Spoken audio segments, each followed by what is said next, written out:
I thought I might start off. Let's wait till we see some people here. So how's this for a title for today? We're a month into, I think we're about a month, aren't we, into lockdown? I've lost track of time. I don't know Yeah. how long it's been. It's been about a month we've all been sort of Yeah, well, isolated. I think it's a month since I flew back from Sydney, and that was the weekend where they said no gatherings over 500 people, and then it changed really, really quickly. I hope we have some people here. I've got to wait for some comments. We've got to wait and hopefully see some people here. It doesn't matter. Okay, are there going to be some comments? Are there going to be some people here? We just need to know that there are some people here that I haven't done this wrong, technologically. Am I getting it right? That's my concern. Oh, thank God. Hello, Natalie. Natalie's joining our course, Jessie, which is just wonderful. Okay, Sarah's here. Lovely, lovely, lovely. I reckon we've got a great title for today, Ancient Responses. Hi, Josie, to a modern pandemic. Jessie, they loved you last week, let me tell you. I loved you all right back, if you will. I get all this feedback. Oh, we love Jessie, we love Jessie, we love Jessie. And I'm going, yeah, a couple of compliments my way every now and then. Won't go straight. So. Yeah. So do you want to turn yours up a little bit for me, Jessie? Can you turn your volume up a tad? Hi, Trevor, you're here. Hello, my darling, says Judy. Excellent. Oh, Nana's here, Jess. Fantastic. So watch your language. I don't know if I can. Well, what are we going to do? I just thought I might show Happy Easter, Kylie. I thought I might show this. How's this? What is that? Oh, is that me? Yeah. Can you see? Yeah, put it right up to the camera. I don't know where the camera is. That's Jessie Lee. Yes. Oh, my birthday. Yes, I think it's your birthday. And look, you got a remote control car. Yeah. That's my little boy. Isn't that gorgeous? Like you there. Hey? I look like you there, I reckon. Oh, no, you're too good looking. You look great. Anyway. Hi, Rose. It's lovely to have you all the way from New Zealand. All right, my darling. Sandy's there. So there's proof. That's my baby boy. And here I am working with you. What a dream. How fantastic. What a privilege. So what we wanted to talk about, I'd noticed this week, Jessie, which I think is absolutely fascinating. We are literally moving out of the beaver age from industrial times where we have to conform and we're factory and we're very driven and we're very scheduled and it's all very timetabled. And I've heard from a lot of people who are saying, I don't ever want to go back to those crazy times and that schedule. Like you were one of those people saying that to me. You will kill me if I have to go back to the beaver world rat race. Like I will die. I'm 26 this year and I was almost burnt out.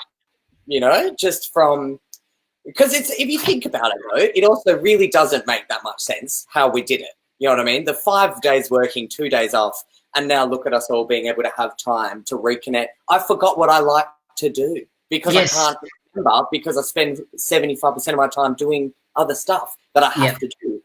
So the soul sickness that comes with that, because you have to throw away the things that feed the soul, because they don't feed the beaver world. They don't feed me literally. They don't feed, they don't put the roof over my head.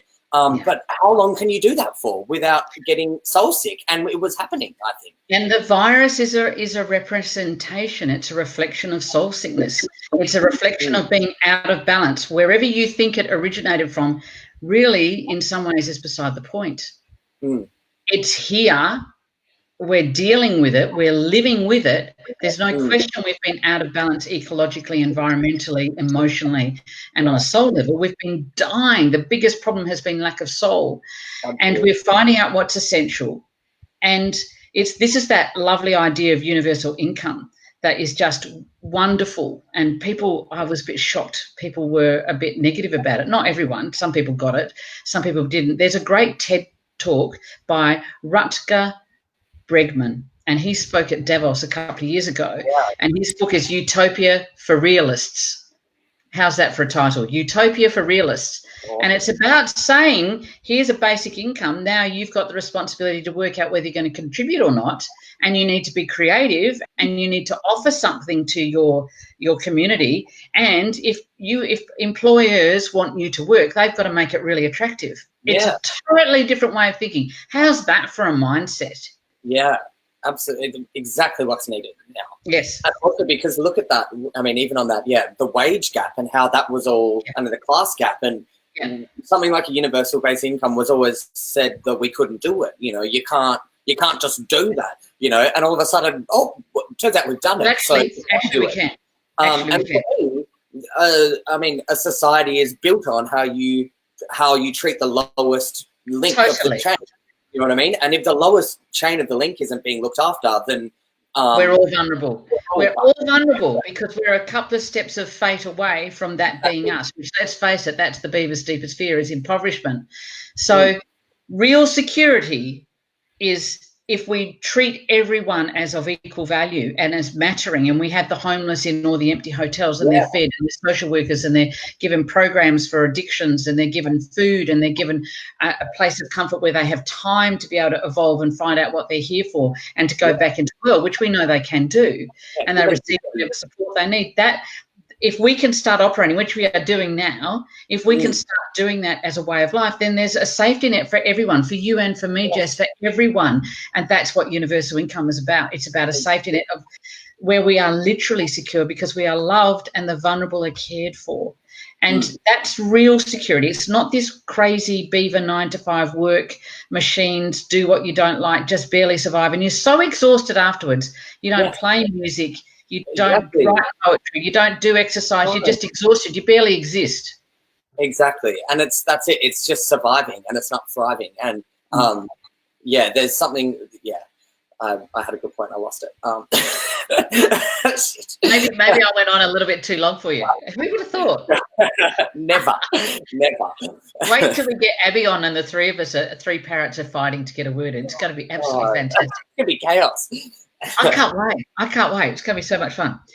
So, talking about the beaver thing. So, what I noticed, this conforming as the normal was never normal. We are waking up. We are remembering who we are. We're remembering what we love.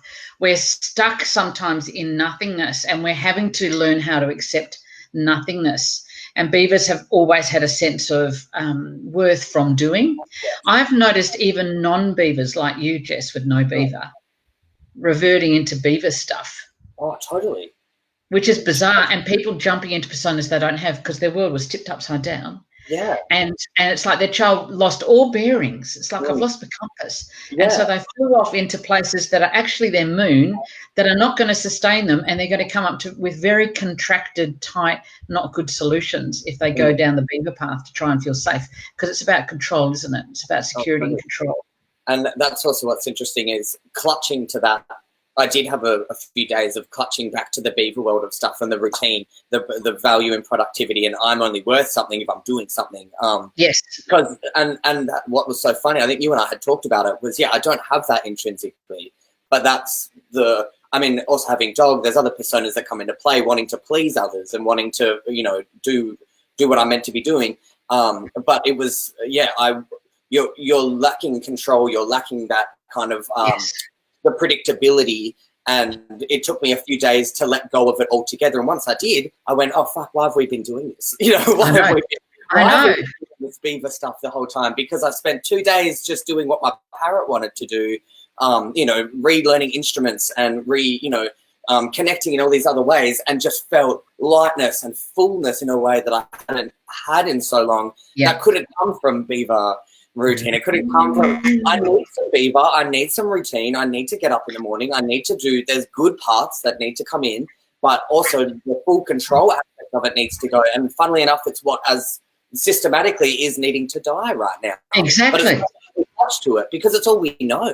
And as someone who doesn't even have it, it's still all I know. It's still the only way that I've seen the world and the only way that I've existed in the world.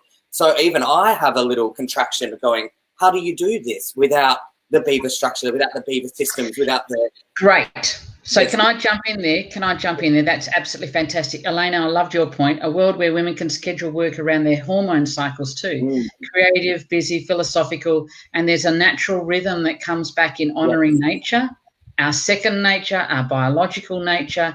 All of those things are the potential. So you're struggling with this. So, Sarah, Beaver became our world's meaning of life. For security, so that the 1% didn't rip us off. That was our only way to feel like we had some control over, and we didn't end up like the dog, starving and abandoned and without a job, in the workless, unemployed, and someone else going and working for the masters. It's all this class stuff that we're actually working through. Beavers are still really important. Beavers are still about how to provide a solid base, but beavers are meant to be dream builders. It's meant to be about, I'll use beaver mechanism and skill sets to bring the bird vision and the vision of how to sustain all to life.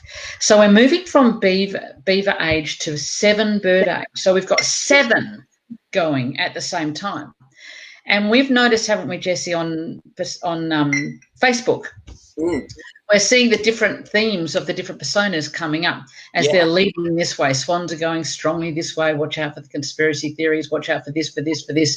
And then the sparrows might be going this way. The peacocks might be going this, raven, whatever. But we don't have one. We've got 7. Now, you're going to resonate from an ancient level in your DNA to the personas you've got. And the ones you don't have, you're going to go, oh, please, I don't want to read that. Aren't they? Going to trigger us, isn't it? And I was very, very strongly realising that. Yeah.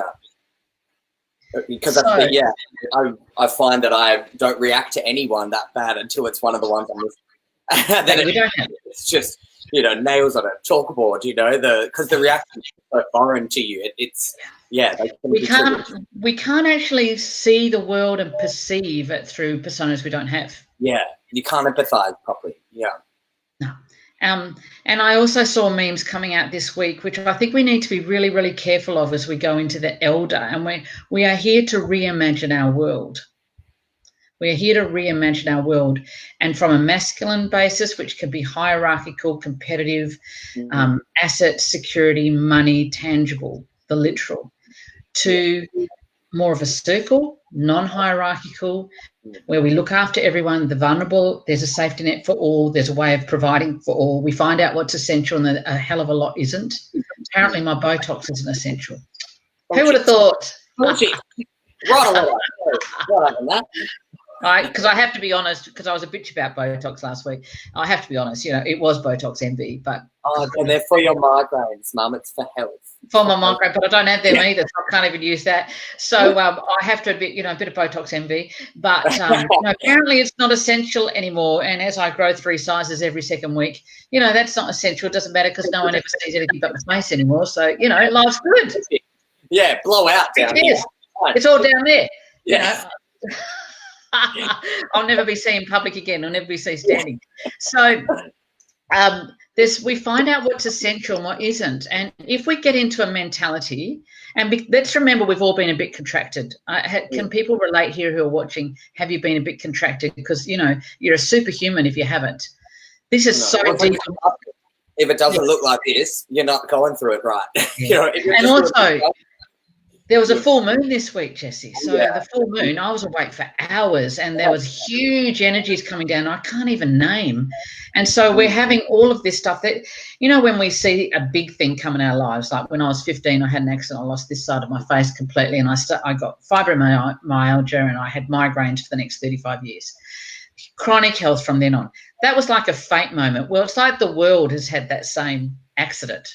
I look back now at that fate and see how intrinsic it was to my purpose, how that directed me down to Nightingale so that my raven came and did what I was supposed to. Otherwise, I would have gone off into our world, and I haven't even got it. Yeah. So you look at these moments, we are having this collective destiny, fate and destiny moment that's so, so important. So we're going to have contractions, and our ancient archetypal fears from our personas and our history are going to come forward. So expect contractions. And in contracted states, we might put out things like, if you're not part of the solution, then you're part of the problem. Now, I have thought this way and And I'm a bit ashamed to say that, but I have to be honest and say in years gone by, I have thought like that. I have judged people into groups of those who are awake and those who aren't. Yeah, those who are conscious and those who aren't. Those who are part of the problem and those who are part of the solution. And being very, if we could just hear, as well. Yeah. That's Well, very, Raven can I think all ravens can relate with that on some level. With the for fuck's sake, wake up, you know, we've all done that. Yeah. Yes. And lions can be judgmental, like beavers, owls can be really judgmental. So yes, people are saying they haven't been able to sleep, but this disruption, this unsettling is to sort of shake us up so that cracks appear, which the stuff can come out and it can be ugly to start with. But if you go through the ugliness and own it, then we get to the jewels at the other side. It's like it's cracking open things because it needs to clear out. And we have to take our time with this. And beavers will want to have solutions and have plans. And I've got my structure in place. We actually can't even have the structure in place. We have to let the just being happen. Yeah. So instead of going into, and I have to watch this for myself, you know, you're either part of the problem or you're part of the solution. If you don't believe that, you know, we're being done in and there's this happening and this happening, it's like, this may not be the best way to reimagine our world. We need to see that being black and white, good, bad, them, us, is child and a fear-based child reaction at the moment and doesn't help contribute to the solutions of this time. So let me give the dark. Okay, Jess, you jump in. Well, I was just going to say with that viewpoint, I think it doesn't. It does the opposite of what you're trying to do. I do too. Because again, I've done it as well, and I've got that trifecta. I've got fucking lion, raven, and owl, so I could be. God, if anyone could be on their moral high horse, it is this man. And what about parrot bemoaning society? That's one of parrot's favourite things to do. Oh, I'm a joy to be around. After a few beers at the pub talking politics. And but I've learnt that too. It is that if you're not with me, you're against me. If you don't see it, you're fucked. If you don't, I understand and I get the viewpoint, but in my experience, that has pushed people further away and it entrenches people in their viewpoints. It's something really great. Something that explained it really well to me was there was a great documentary on Netflix. Don't know if it's still there anymore, but it was Beyond the Curve, and it was all about flat earthers. And something they ended that documentary in was they were saying, and it was just the most feminine, beautiful approach to it, because I thought they were just going to, you know, take the piss of flat earthers the whole time kind of thing. And they sort of did, but then towards the end they said, these people are just scientists that have been disengaged, disenfranchised. They're scientists and curious-minded people that haven't had maybe the privilege of being able to access tertiary education or maybe, you know, do it in the beaver structured way that exists. But they're those curious, insightful minds. And what we need to do, instead of laughing at them and pushing them away and being like, you're an idiot, a scientist needs to mentor them. Someone from the inside needs to bring you in instead of going, you're an idiot, that's the wrong information, you're so dumb. You don't push them away. That's someone who actually needs to be brought in. And it was the most compassionate, community-minded, you know, and I just wasn't expecting it. And I thought that's the solution. That's the feminine way.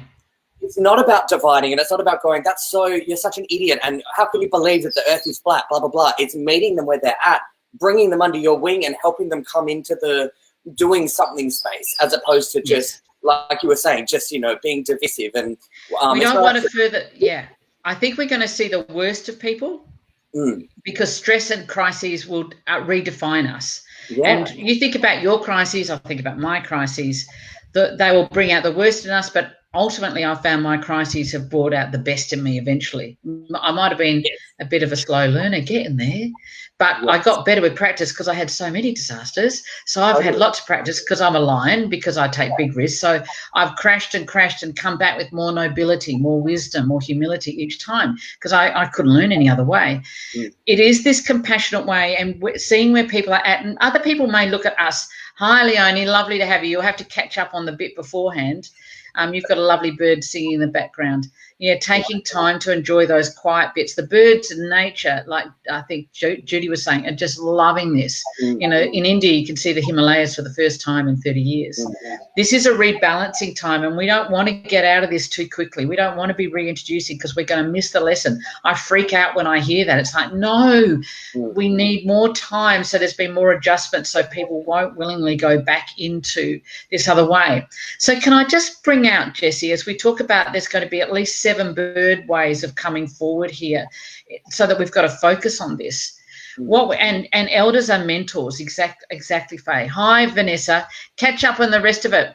Many intelligent people lacking wisdom. No judgment, scientists who make bombs, but highly intelligent. Yes. It's always got to be heart and soul centered now. Yeah. Ways of intelligence. There's emotional intelligence. There's spiritual, mystical intelligence. To their strength. You know, each persona has that different intelligence built into it, intrinsically and intuitively, I suppose. Yeah, so we want mystical intelligence, we want intuitive intelligence, we want heart intelligence, which is very nightingale, dog and parrot, and it's the other forms of intelligence that have been so undervalued, but we are now seeing in the health crisis, these are the people that we need the most now. Absolutely, yeah. So my little parrot goes, bring back the gypsy villages, you know. Yes, yeah. People are going to want this, the Bohemian villages. So where might we go? So in the dark, let's look at lion, dog, and beaver. Yeah, so what do we do when we are in dark of those three? And you think of everyone, your top animal, what have you got? And you've got lion, I rule. Dog, I submit. Beaver, I control. So just to look at those three for a moment. So if you can't control your life and your finances and all of these things that are happening, hence paid higher education. Yes, we don't want to have to pay for it. We need to educate people for free, Faye. This is part of the universal income. This is that education is available. The better educated we are, the more compassionate we are. Actually works that way. Anyway, so I rule. So I could be a dictator. If you are tense at home and you are frightened about what's going on and feeling like lion can have grief right now that their glory plans have been fucked up. What's the lion's deepest fear? Where's my legacy? How am I going to, Yes. So I'm going to be dethroned, and dethroned means executed. You know, it means I'm going to have my head, I'm going to be beheaded is the deepest fear for the lion, because if I have to be the best, I have to be numero uno, number one. I have to have great glory. So we might get the lions going, oh my God, I had this path trajectory I was going on, and now because of this economically, it's all changed. You will find, though, lions are very good at adapting and being very opportunistic, and even perhaps exploiting, wow, there's an opportunity here for me to jump in and make money this way or that way. In a light way. The ego can take over in this time as well and be opportunistic about it. And that's what I'm saying. Driven persona, the old lion and its child. It's about its ego, you know, first and foremost. Yes, it's about their ego. What's going to make me look the best? How can I present myself to the world so I look the absolute best, like Donald Trump keeps trying to do? You know, everything is about what will make me look good. So the empire crumbling, yes, indeed, it is crumbling, and it has to crumble because it is fundamentally sick. This is what the virus is such a divine, stunning design that just works on so many levels, on so many levels.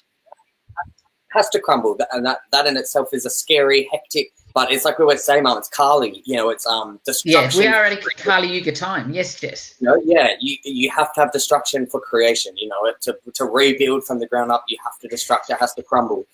Yeah. So the two words that I use for Raven in book 1 in the summaries, which you guys should be looking at the end of the book, Use a Guide for Humans, print it out, get it printed.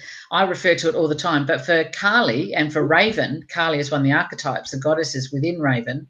It is womb or tomb. It's one of my best. It's one of my absolute best. Womb or tomb. So we are having the tomb and the womb and the womb and the tomb, and we're just having it going all the time. Yeah, so good. And if you like that one, then the sparrow was Dazzle Will Frazzle. I tried to get rhyming ones. It was really hard. I worked. So the lion was incredible or terrible. So the lions can be incredible, and they can be incredible innovators for this time, natural-born leaders, born for crises, and they dream. They can dream up new ways and adapt really quickly. Wow, there's an opportunity here, and we can jump in here, and they leap, and they're not scared to act. So we need light lions bringing in the vision from the birds, because it's led by the 7 birds. Don't forget, we're being led by the birds now, and the animals are here to be the structure underneath to make what needs to happen. We need all 3 balanced. So they can dream and be innovators and pioneers of a whole new way of being, a new reimagined world. That's what we have the capacity of now, but it's got to be hard, and it's about serving. Light line is about I serve humanity, not I serve my ego. You know, it's your light, it's you're just into art, and it's like, you know, if you know, I feel the same. Like I love crises because I'm good with them. You know what I mean? Like, give me a crisis, make me the most responsible person. Yeah, I love it. Me is like, yes, I'm in my spot, and that you're seeing that, like with your Jacinta Ardern's and such. That light line, it's like, yes, I'm built for this. Now's my time. Let me lead you. Let me guide you. Let me be the parent that so many sparrows need right now, etc. You know, but and then you've got the opposite of the, you know, the dictatory lines, you know, in charge, and then you see the ego coming out, and you see Donald Trump's going, look how many people watched my coronavirus briefing, and you go, it wasn't about you doing a briefing. No. It was about he can't string a sentence together. The exact opposite. You know, light line to dark line. It is just so obvious the different approach. But a good line loves a crisis and will step up in a good way. You know? Yeah, and they're brave and they're creative, but they're innovative pioneers, and it's about how can I help. So they might have a factory that like Shane Warne. Let me put him in there. I mean, you might not like Shane Warne. He's a very big peacock and a parrot and a swan and a lion. But he had a gin making establishment, and he's turned it into making masks and PPEs now. He did that weeks ago. Like 2 days later. Now it's opportunistic as well, of course, because but it's needed, and it was using the resources in a very positive way, in a service way. That's a sort of a adaptation thing that lions could do. Let's go on to dogs. We don't get a lot of lions on here, I don't think. Certainly not primary lions, because they don't need to be told. They know too much. They run their own little empires, their own little followings. They're not coming on board. Thanks all the same. Don't tell me. Okay, so dogs can be submissive. In the child, they submit. The thing about line 2 is that the curse or blessing. Let me just say, very hi, Santosh. Lovely to have you here. We have blessings and curses. Now, lions have this sense of exceptionalism. That is a blessing and it is a curse. And so the lion's exceptionalism, I'm so strong and my fortitude will mean I don't get this and I'll be able to beat it and all of that. No, I'm not an astrologer. I'm an archetypal therapist. So the exceptionalism, but it links. You can find links there to astrology, Santosh. So the exceptionalism and the arrogance can be the downfall. So those leaders of countries now, Brazil, Hungary, Russia, America, who use ego, they are going to have a more painful time, because the Philippines, they're not going to be able to. That the virus will not be impressed by their words and their grandstanding and their exceptionalism.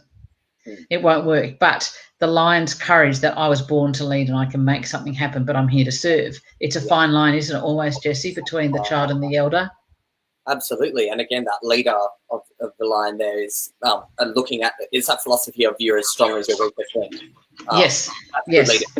Leadership, you can see it so clearly when you're coming from that place of ego, or when you're coming from that place of I serve the bottom rung. Because you know, if you serve the bottom rung, it floats up. Like the domino, if the bottom rung is good, then we're all good. We're all good, and we're all secure. And that's why, you know, Bernie and stuff, you know, you can hear that lion leadership in that, because it's like, it's no one left behind. It's not, and that's the literal light line language, I think. It is. Leading and saying what needs to be said, but on behalf of all and bringing everyone with you. It's not about your ego at all. That's it. And even though this week we might have had a bit of depression as well, with Bernie having to pull back from the race, even though he's been putting forward new legislation to protect people with no health care now in the States, because there's been another 16.5 million lost their jobs in a week or in 2 weeks. They lose their health care cover when that happens. There are a lot of states that are still open for business. There was a lot of upheaval on lots of levels. He's putting in legislation. But what Michael Moore was saying this week was the ideas that he has introduced, the progressive ideas which we are talking about here, which are a new imagined way of being, They are grassroots down there. People entering politics and in school boards, in local councils, in state governments, and also even federally. They're coming through with these ideas, and within 5 to 10 years, they will be more mainstream. And so the movement is far more important than him being president. He always said this because he is an elder. It was always about handing the keys to the young, so there was a world for them to be able to relish and thrive in, not just merely survive and die in. And so we've got this, and we are all the grassroots. And so what we need to be putting out in this feminine bird age is a place of compassion, meeting people where they are. If they come in with them versus us, you have to believe this, you can't believe that. And I can be very strident in my views as well. That's not helpful for me to contribute at this time, and I need to accept where people are and find where's a bridge where we can communicate, stick to that, and then get on with my responsibility, which is how can I best serve? How can I best serve right now? That's the question. And how can I serve and nurture my soul and my heart? Do you have any tips who flare up from others in the house? Maybe these people are strong line, but you're not. It's hard. Gnarly for it right now. It's so hard. Especially if someone's really in child. Yeah. But someone really in child and in fear, it's like never discuss with people when they're having a tantrum and they're in fear. Yeah, I'll go through all of this, and I think we'll find that the answers come through. If someone's in fear and they're contracted and they're negative, they're them versus us, negative, suspicious, dismissive, condemning, all of those things, tense, micro-controlling. We know that they are in fear and they need to just have kindness and nurturing, and it's not the time to debate ideas, is it, Jessie? No. It's like arguing with a toddler, It is. It is. You're not going to get anywhere. You step away, you walk away, you find space, you allow them space, and you allow them space to come back in. And then when you feel that shifted, you come back in and you name it. It's the same that I actually talk about it.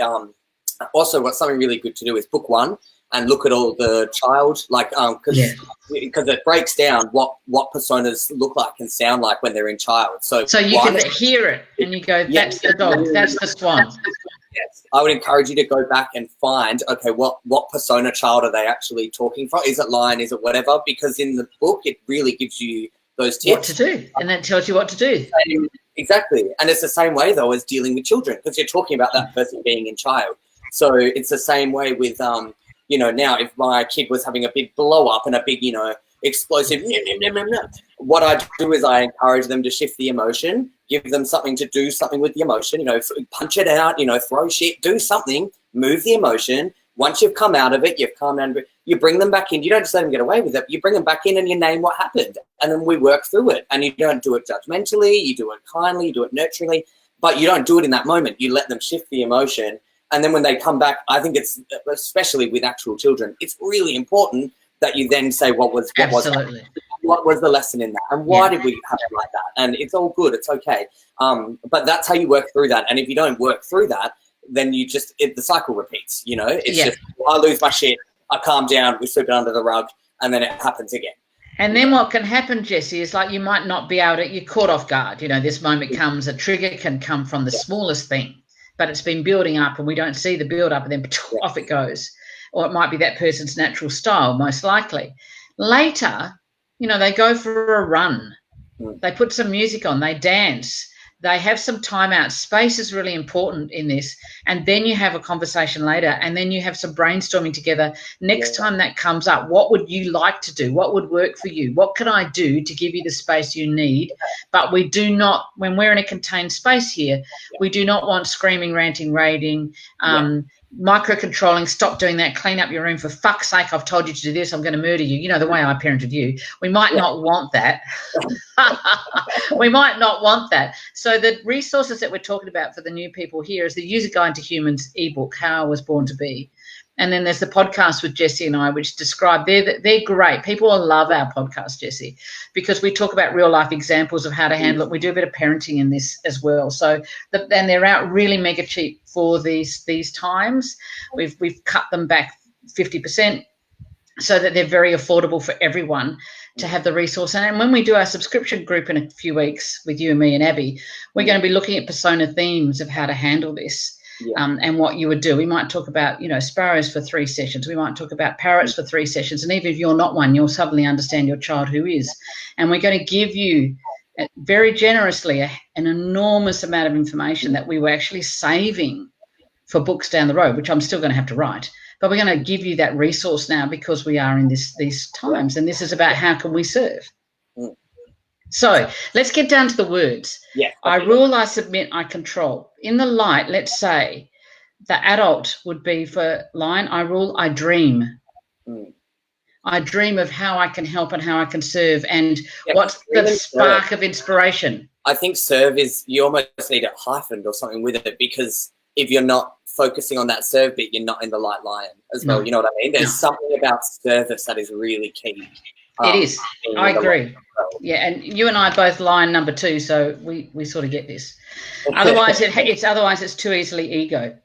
For the dog, it's I nurture, and a lot of people are overeating at the moment. If you just get submissive to whoever's running the house and is bossy, and you go silent and you lose your voice, dogs, and you find you don't know how to please them because they're so unhappy and they're frightened because their deeper security issues and plannings are coming undone. You need to learn how to nurture yourself. You can't make the others a priority. You may have some nice things you bake together with the kids. You look forward to that, or you make Play-Doh, and I saw Jess Wellman the other day. She'd made stalactites with this slippery goo stuff. That was superb. Yeah, genius. I loved that. I thought that was inspired. And the kids are sitting there mesmerised watching this slime drops down onto the table. That was so Sparrow. And Jess, yes, you've got Sparrow. I thought that was just so hilarious and so funny, and doing that. And being a bit playful, like the dogs, go more into playfulness, have some fun. I saw a dad pretending he was running a disco, and he had the iron going, and he was doing steam coming out of his iron, and the kids were dancing with goggles and sunglasses on. They videoed and they put it up. Now, the kids would be entertained with that for hours, working out our little dance routine with mum and dad. You have some opportunities for very rich connections, so dog can have a real playfulness, I think. So let yourself play. Don't be a submissive. The more submissive and voiceless you become, the more you're going to get walked over, and that could really escalate the horrible dynamics in the home that have been there. So we don't want that. And the resentment builds for dogs because we don't talk up. I've got dog. We don't talk. We don't speak up when we need to. The resentment builds and builds and builds, and it's just non-stop torture. But another thing, I was going to say as well. Shout out to Mish, Michaela Todd. I think she posted in the Persona Grata group about emotional eating, and that, if you haven't seen that post that you have dog and that's something you're concerned about, go check that out, because it was bang on the emotional eating stuff. And I've got dog, and I do it too. The easy comfort food, you feel a bit stressed, but I never stop to think about what emotion is, and just fully recommend everyone, if you're struggling with that, reading what Michaela Todd, because it was really good. Michaela Todd, health coach, and she's on the Persona Grata community. She put it in there, but we're going to have Mish on live. She's setting up a whole program and recipes and stuff. It's a PDF for people, and we'll talk about it. We'll get it back on, Jess, and we'll interview Mish, and we'll get right to the heart of that. So many dogs struggle with that, and I've struggled with that, and people who don't normally struggle with that, because, like you say, you're actually home all the time with it. And even, if it's a bit of parrot too, it can be addictive. It can be this kind of addictions. So let's keep going, because we've got to get through the birds. So I nurture. Dogs, learn how to nurture yourself. Learn how to ask yourself, for the first time in history, you've got space to find out what would you like to do for you now. And that's really interesting. Of course, you're going to want to maybe make food bundles to help feed, meals on wheels or whatever. You're going to be doing some of that. But ask yourself how to take this time to nurture yourself. I wouldn't do, because the thing is, it's like, that's all well and good, awesome, I'll love myself, and then I sit there and I'm like, well, how do you do that again? So something that I think about is, because again, having parrot and dog, and I put all of my love and energy into other people, and then I think about particularly romantic interests. And so in this time I've gone, what would I be doing to my partner or to that romantic interest? What love and soul would I be putting to them? And I literally look at what that is, and then I go, well, that is exactly what I need to channel back in right now. That's the dog bit right now, I think. Well done. Because I don't know how to practically do it, so I have to put myself in the shoes of, well, if I was giving it half of them, that's what I'd be doing. Okay, well, I do that for me now. So maybe that's perfect. Thank you. Very helpful.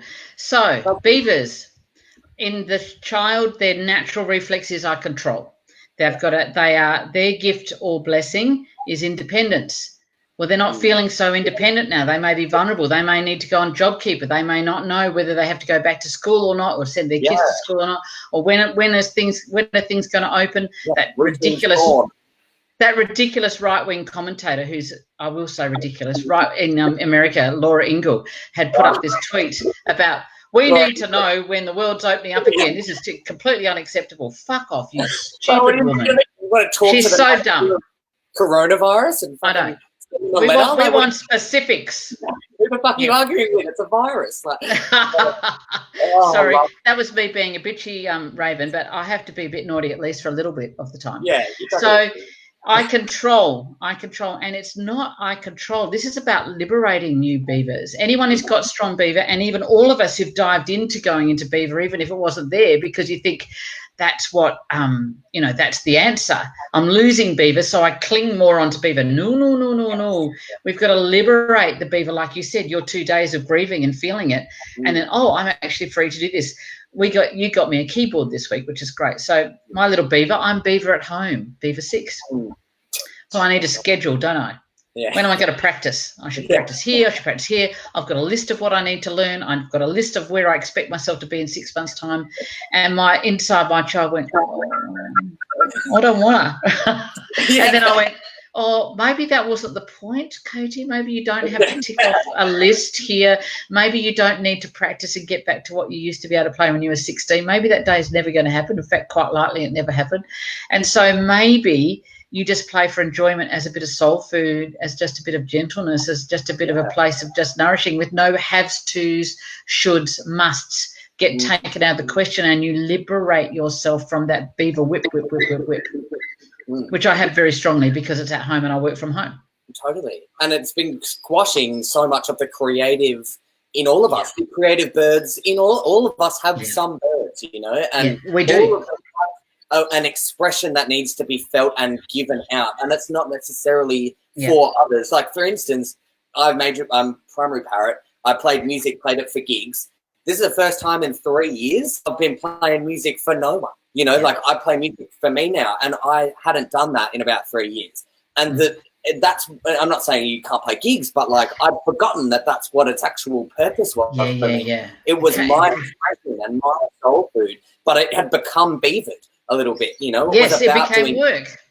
Money. It's about, showing up to these, and it lost the soul bit of it. And all of the birds have their own creative expression that needs to be coming out for them right now, not for others, not for money, but also share it, but without the perfect. I need to monetize it, or there's a real freedom in that at the moment. There is. So it's not about work, and it's like what we said about that book, Utopia for Realists, which Leonie summarised for me, so I haven't actually read it, but there you go. But what it was saying was, the employers really have to give you a great incentive for you to go to work. Now, it's not like you're going to be wealthy on a universal income, but you've got the freedom to create. I want to be a poet.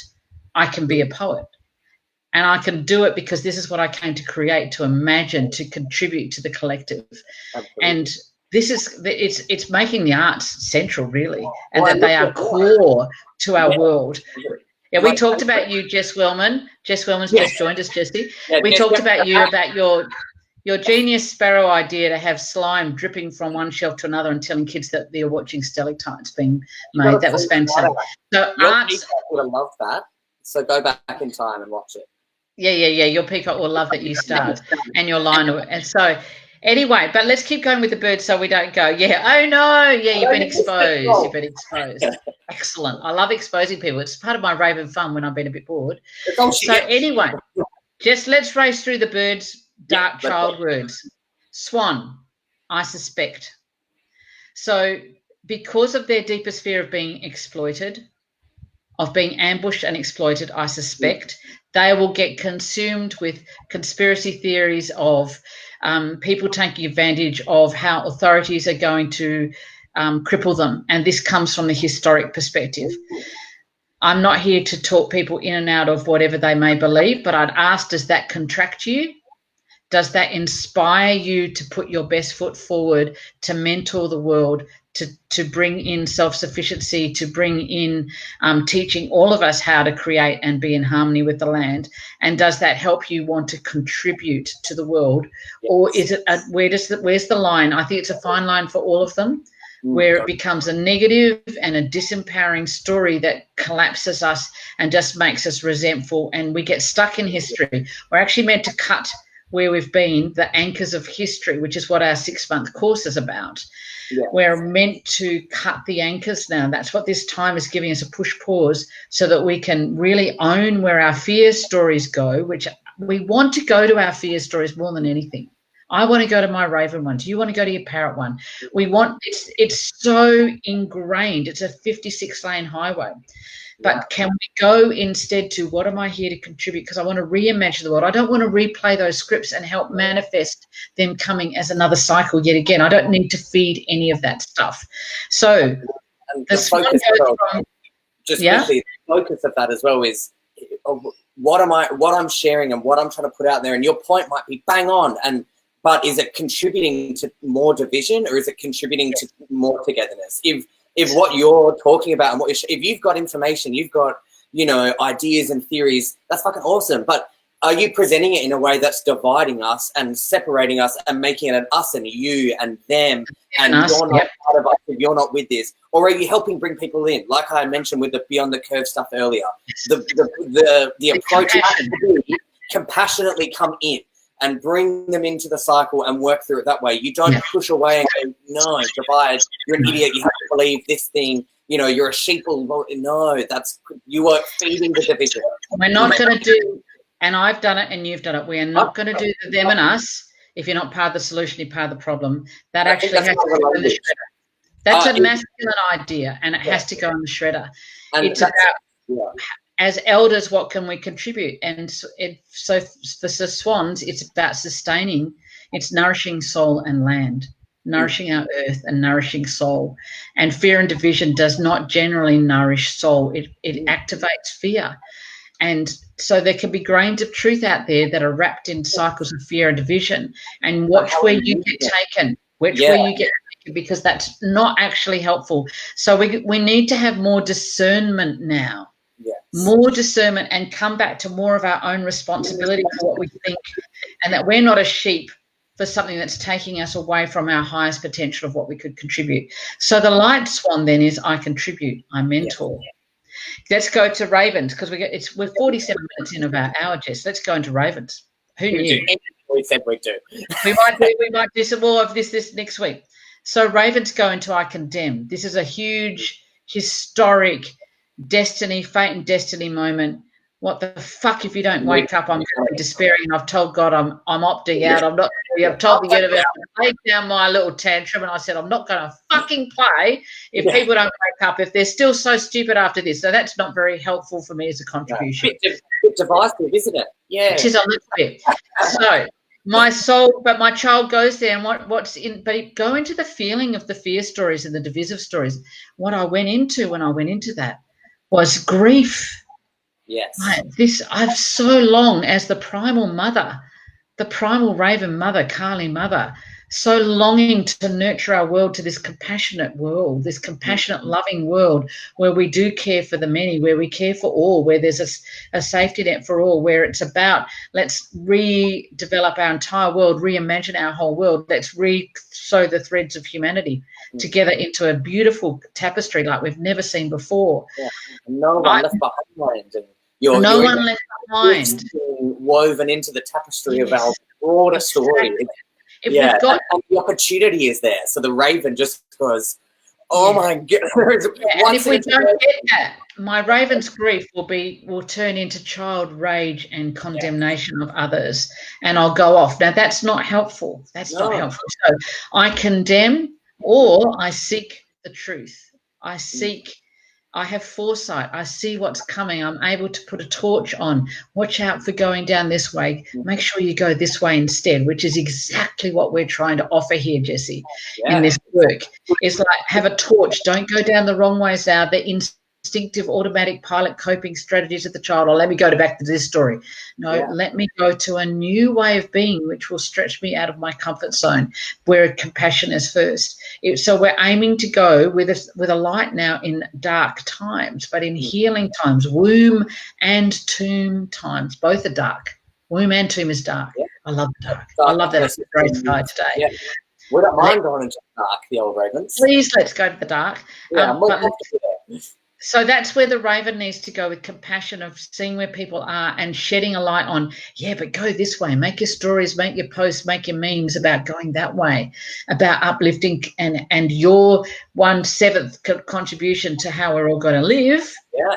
Make sure it's about that, and have a look. It's in the User Guide to Humans ebooks and on the podcast. Owls, Mr. Owl over here. So where will owl go? They can go, I dismiss, or I learn. And it's a learning opportunity to learn and grow and be educated and to imagine a new utopia, a new way of how to design society, to reform. It's a time to take stock, to review where we've been and how we got here, and work out how to reform systems, which owls are the best place to do of all by a country mile, to reform and have new ideas, new ways of being, that, like Spain took up universal income this week. Yeah. Praise the Lord. I'm not a Christian. Praise the Lord. I'm so excited. This is because they got that this is the only way forward. That's it. And so with welfare and all that shit, all those systems need to change. And there's something I've been thinking about with Al as well, is with those words are great. And some other words I was thinking of as well is like the hiding away. So a negative of the owls in this time is to go retract, and to instead of being out there and being vulnerable, and being offering in maybe a little bit more of emotional vulnerability and tapping into some of that stuff.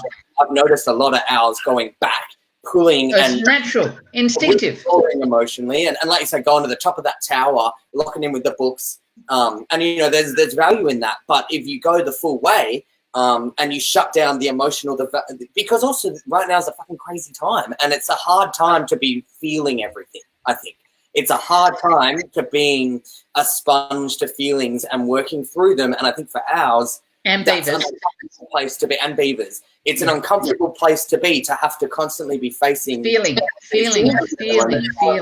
I'm noticing some owls retreat entirely, but I'm also seeing some owls come forth with vulnerability, and then it brings their ideas and it brings their systems to a whole nother realm, because they're bringing heart into it, and they're bringing empathy and vulnerability.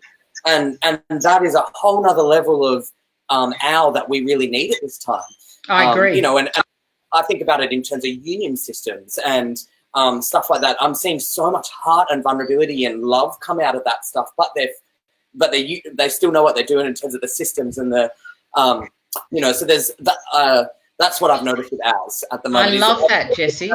Or we're coming forward with newfound vulnerability that owls might not have naturally ever had before. So we've all got to start coming forward in a new way, but it's actually a more full way of ourselves. It's even the biggest version of ourselves, or the fullest, not necessarily big as loud, but like the richest version, the most full version. I read something today on which I thought was great, which was saying hiding is important at the moment. It's freedom for you to take some time to work out, who am I now? Where do I want to go now? What am I liking? What am I not liking? It's that time in the womb to just be, but to feel. And if owls can then bring from their hearts their vision of, the way forward is actually this, because they've had the solutions forever. Exactly. They've got the ideas, they've got the intellect, they've got the strategies, they've got this incredible ability to visionary analytical ability to see how we could restructure. But let yourselves feel first, because then we'll resonate with your words and we'll hear you and we'll want to adopt what you have to do. And I want to encourage the 60-odd people that we have in our courses. Thank you so much for signing up. We'll do other ones for people who've missed out and down the road. But for those who do, I want some vulnerability there. We're not doing therapy groups there, but I want you to have some vulnerability where you can name a feeling and say, well, I have felt a bit like this, or I have felt a bit like that. Come prepared to be able to name feelings. And dogs and beavers and owls in particular are not very good at that. and sparrows are not maybe sure of their feelings, but being able to name, actually, I felt like this, or I felt like that. As I felt vulnerable on different days of the week, I go in there and then I find it's fear that it's not going to turn out as I want it to, is the potential is here, and then there's grief about that, and then what does that mean? And we've got a long way to go. Every time you name that, every time you can name what's going on for you, you get back to the center about that. Then this is how to be in this moment. It's a great time for self-knowing, isn't it, Jessie? Absolutely. And you level up. And again, for me, as in having our as well, and I've got a couple with other stuff, but having our as well is, I like to, because of Raven, I like it when I have those crappy, hectic, dark times, and I love going into them.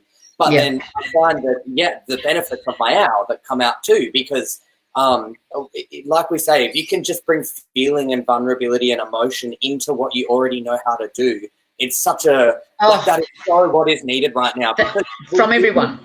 We do need systems, but they need to be from a heart place. They have to be heart first, So we do. So it's about recentering our offerings to the world now from our heart and soul. We need to take our time. And for those of you who are doing the course, we are going to go slowly. And ours might think, oh, I'm ahead of this. Well, no, you're not actually. We're going to go slowly. This time is life review time. It's time to go slowly but deeply in and seeing lots of layers and getting more and more connected to what my heart and soul wants, not just the automatic pilot of our beaver world that has been so relentless and fast that we've never had the space and the time to think. So, and to connect. It's about connection. So let's go on. I dismiss or I learn.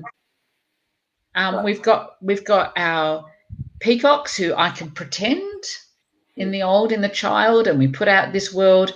I think it's quite challenging for peacocks because a lot of that world is no longer available, and they get so energized by socializing, but they can uplift, and they've got generous hearts.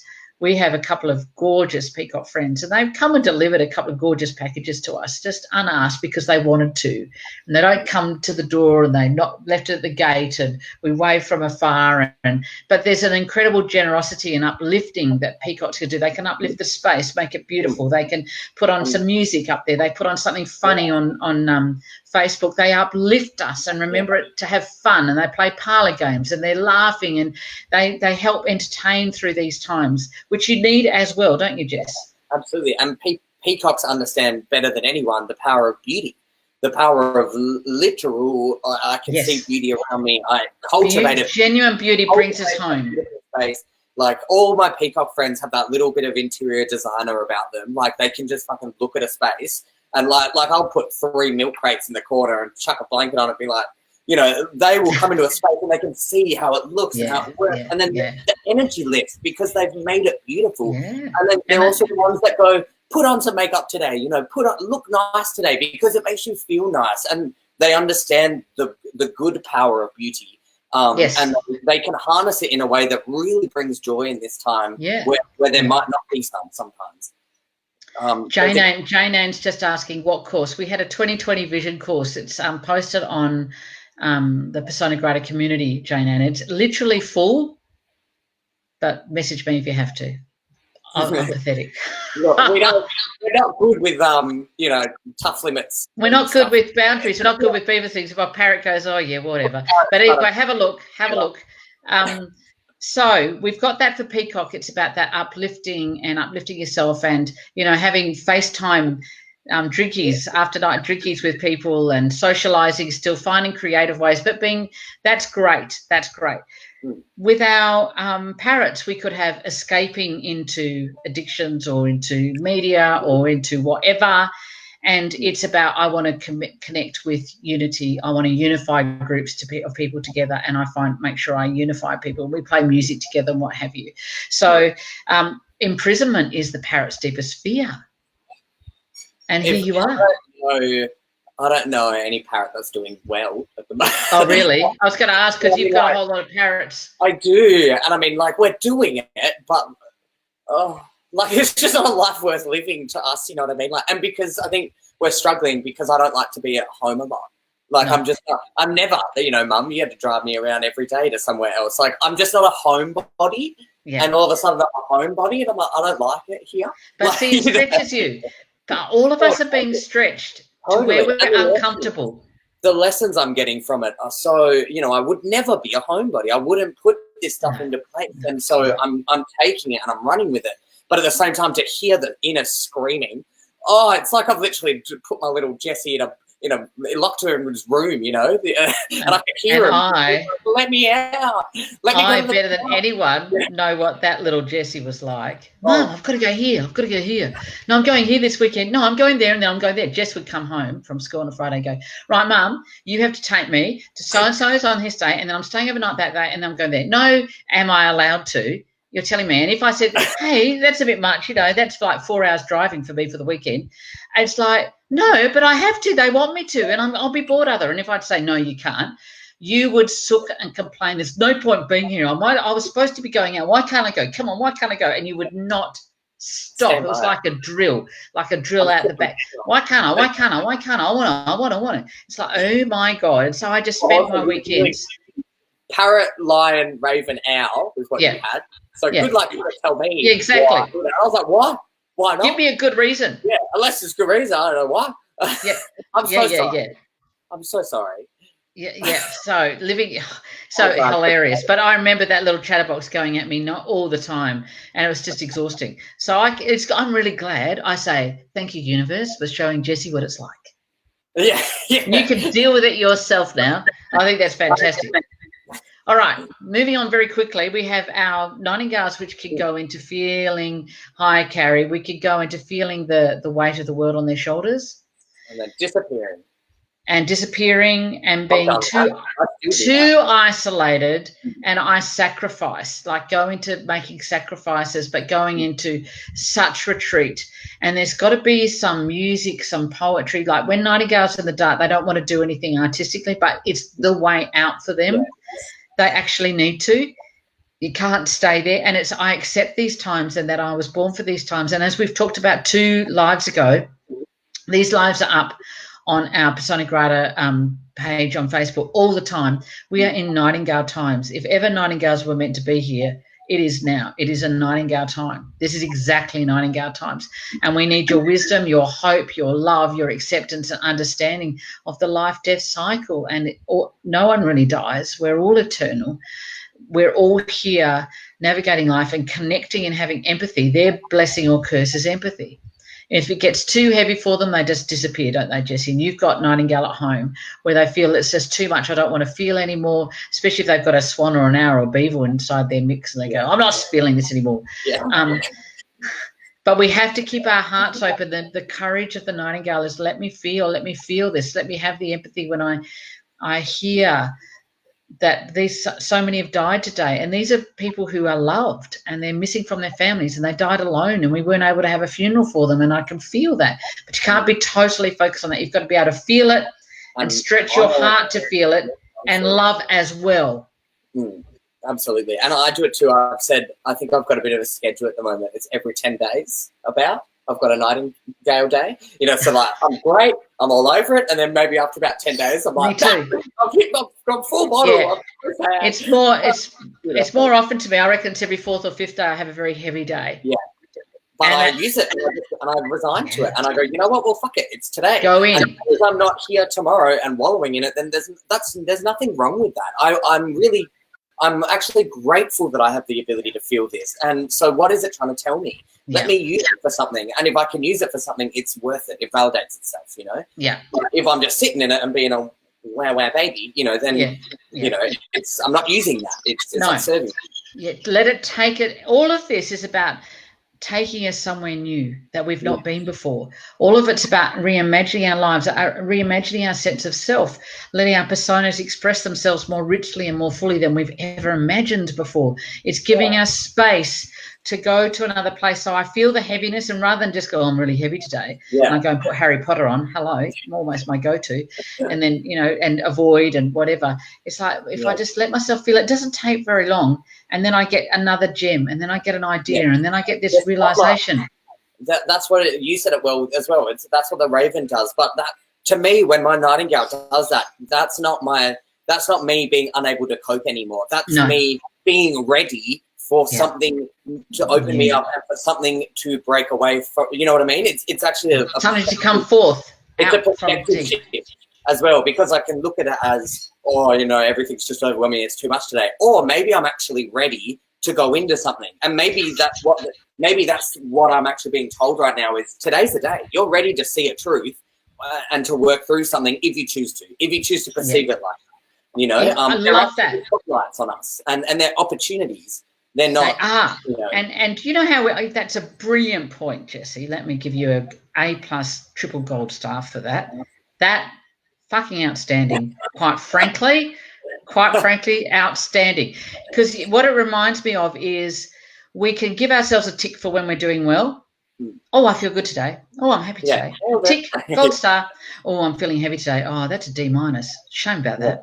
And we judge that. And that's actually wrong. And this is the hierarchical stuff of where you put beaver measurements on top of feelings. And that's a very beaver way of looking at feelings too. Whereas a raven perspective and nightingale perspective, I am right in there. Like you just said, I am rich and ready to go to a new level, a new layer of things. And I can take the time out, the womb time, to go in, the tomb and womb time, to go into what does this give me. And what I got this week in my heavy day was we must honour this time, this slowness for life review.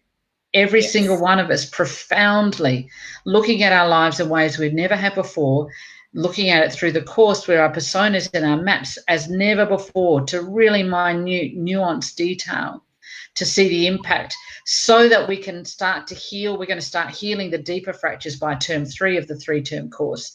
I hope you guys are going to commit to that, all 3 terms. And that then as we come out in the 6 months' time, ready for the rebirth, this is Resurrection, Easter Sunday, we're talking on, Jesse, after all, that we're really going to honour that 6-month womb or tomb time and come through with awareness and wisdom and heart and compassion, ready to be the richest, fullest, but new version of ourselves that we would not have thought of in only the 4th week. Like it will be different. You cannot have the plan, but it will be the richest version of yourself ready to emerge in 6 months' time. Yeah. We have to honour that and go slowly and not be racing to, I tick this, I tick this, I tick this. We are going to take our time to do it, and we need to relish this slowing down now and adjust to it. What do you think?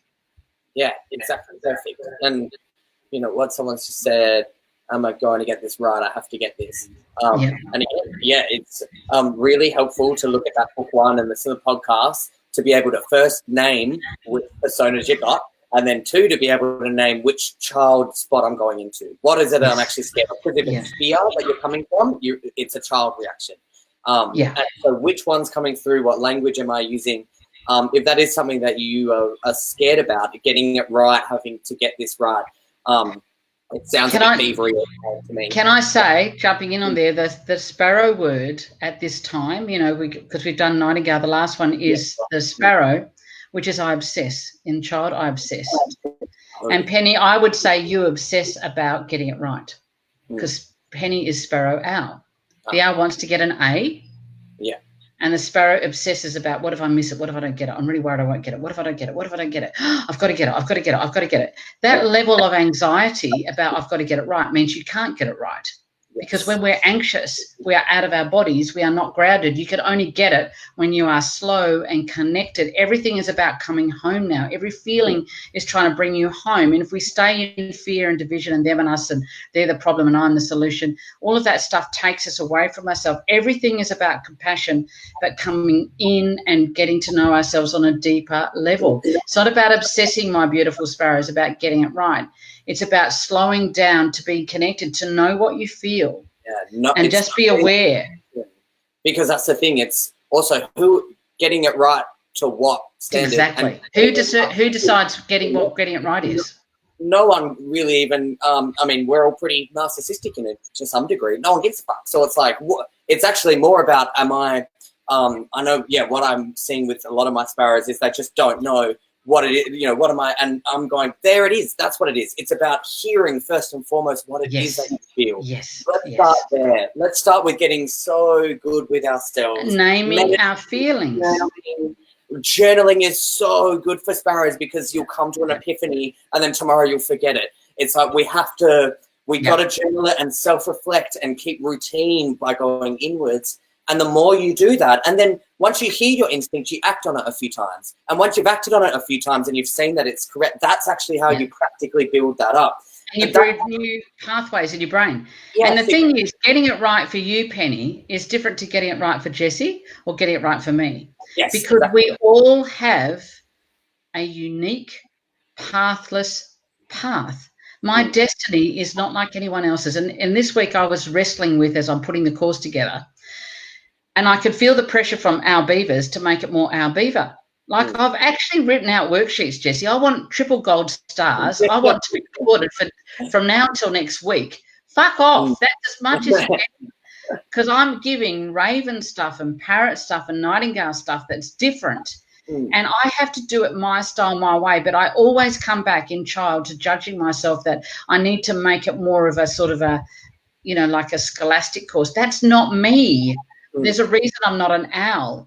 I need to put it in the best way I can, as richly as I can. But I need to not try and be something that I'm not. That's not what this time's about. And people dive into personas they're not. Ultimately, it's unsustainable. You're going to have to come back more richly into the personas you have got. So where I go my way, where you go, Penny, where Bianca goes, where whoever goes, Nigel goes, is we have a unique pathless path, and we need slow time now to work out. My heart and soul long and are calling me. The calling is going to be stronger, louder now, because there's time to hear it. It's calling me to go here, then there, then here. And I could see how I went here to please the world, to fit the beaver system. We're giving the time now to drop out of that. Absolutely. It's a pathless path. Totally. And I think there's many personas that are struggling with the comparison of that. And like we've talked about, the fact that I have to be productive, I have to learn a new skill.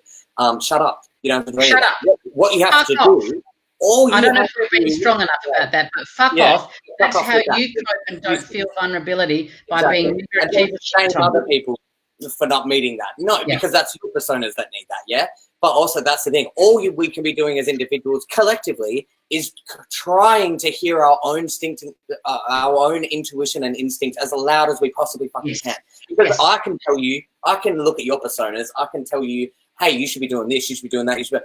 Shut up, that's my opinion. Your instinct is your compass that is driving you to the light every fucking time. It is the only thing that truly knows what you need. None of us know that. If you can't do that, that's what we need to be working on right now, because that's the guy in you that already knows where you're meant to go. That's right. All the answers are in there. And so if you're struggling with that and you're getting overwhelmed with that, and how am I doing this? Am I doing this well? Where that comparison language is a good indicator that we're not hearing ourselves. Because if you tune into this guy, it's always giving us the right information. But it is so hard to... I get it. Perfect. And am I doing it right? ? That's the child. Yes. The comparisons with others. That's the child. And that's the sparrow looking for a parental authority figure to say, oh, I'll give you an A, Penny. Very good. I like what you've done. You achieved well. Let's give you a mark. Let's assess you. That's exactly what we're letting go of. There's no NAPLAN testing this year. Praise the fucking Lord. May there never be NAPLAN ever again. Never be NAPLAN again. Please God. The best education systems in the world do not have those arbitrary assessments because they're so narrow and they exclude so much genius that people and natural souls have. We have our own knowing. This language is about coming back to your knowing, understanding and seeing your personas, your unique combination, your soul, which is a mirror of your soul. It's coming back, and give yourself the time and space to not know now, to not have concrete ideas about this is a tick and this is a cross, just to be.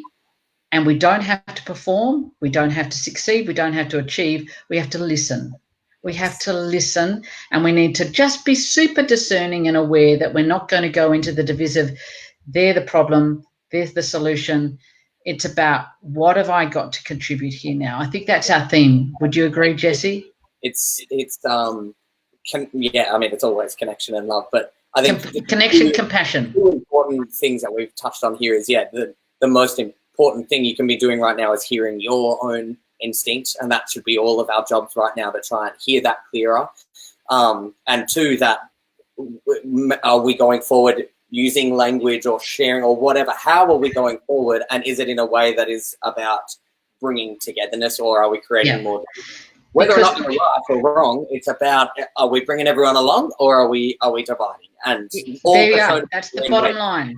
of doing and we all have to watch ourselves, because we have been raised on the masculine beaver system and beaver lion, and the hierarchy, competitive, the assessment, the A or the C minus. And it's like we've got to change our whole framework internally of how we assess ourselves now. It needs to die. And that's the adjustment, isn't it? We've got to turn it all upside down. We've got to stop the NAPLAN that's going on in our heads about our daily lives and how we are. We're all conform. We've been taught, we've been raised from babies to do this. So now it's about allowing the world of being and nothingness and connecting with ourselves, listening and feeling and taking the time in the womb and the tomb to just allow stuff to start to evolve. And when you feel a little nudge to go this way or intuitively here and to reflect on this, go for it. Yeah. It's time. Yeah. Okay, my darlings, I reckon we've done plenty today. This has been great, Jessie. We're going to have you all the time. Jessie and Abby and I will be doing the subscription course, the 3 Extra Lives, Monday, Wednesday, Fridays, 1 p.m. WA time, which is 3 p.m. Eastern Standard, 6 a.m. for UK, and 5 p.m. for New Zealanders. We always put the 4 times in because we have people from all over the world here, which we're so honoured to have. We just love you so much, this virtual community. So how has it been? Now is the time, everyone, because Jessie and I don't get ticks or loves or laughs. So I would like everyone who's been watching, would you like to just give us a few little ticks and loves and hearts so that we feel like there was a lot of good information today? Was today helpful? Because we need your feedback to know that we're on the right track and we're delivering what you want. Helpful. So Renee liked it. We got one vote of approval. Renee liked it. Yeah. We have our wonderful, faithful souls who are here all the time, which we just love. So it's a privilege, isn't it, Jess, for us to come and can't believe you all want to listen to us. Hey? Can't believe you all want to listen to us. You know. This is the sort of conversation that Jessie and I have every week anyway, for an hour and a half. It's like someone's just, filming us. Yeah. So we've got this little secret dream. We'd like to be big YouTube stars, wouldn't we, Jessie? Anyone reckon that's a good idea? With Abby, and we've thought we'd bring in Eden a bit and Trevor as well, and we'll be the Kardashians with content. I love that. I still watch the Kardashians. So. Yeah, well, don't speak to me. Your mother's going to have words to you. Oh, hi, Travis and Jess. Lovely to see you. Oh, you guys did love it. So we'd like to be on giving real life stuff, funny stuff, parrot stuff, but insightful stuff, and just really work on bringing people to our YouTube channel and bringing them to this work. And make a family where we can connect, we can laugh at ourselves, we can say how fucked we are. I mean, I always say how fucked I am. Oh, yeah.